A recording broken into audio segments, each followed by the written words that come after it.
So hello guys, म बनाउन जाँदैछु यो कार्डबोर्ड र यो सुकेको फुलहरूबाट एउटा होम डेकोरेसनको कुरा हैन। जस्तै अब यस्तो फुलहरू अब के फाल्नु जस्तो लाग्छ, त्यही भएर हो क्या। अब मैले पहिला प्रिन्ट गरेको थिएँ, त्यस्तो कालो भएर त्यो अस्ति नै देखिराखेको धुलो भएर यस्तो भयो। सो म चाहिँ अब यो रोज फुल हो, यो उहिलेदेखिको यो चाहिँ मैले सुकाएर राखेको थिएँ बुकमा चेपेर। सो यहीबाट हामी मेकओभर गर्छौँ अब यो सबैको। सो यसमा चाहिँ लास्ट धुलो लागेको थियो। सो पहिला हामी यो धुलो झार्छौँ, तर यसरी झारेर चाहिँ गएन के। पछि मैले कपडाले अलिकति पुसेको थिएँ।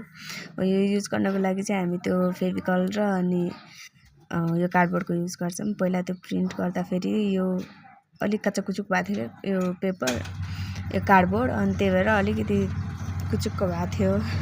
जे भएन अलि यसलाई हामी मेकओभर गरौँला, त्यसलाई लास्टमा अलि जे होस् मिलाउँला। पहिला चाहिँ अब हामी त्यो फुल बनाउनलाई गर्नु पर्यो नि त। सो धुलो फालेपछि चाहिँ यत्तिकोसम्म भयो क्या। यस्तो कालै बनाउँछु भनेको मिल्दैन।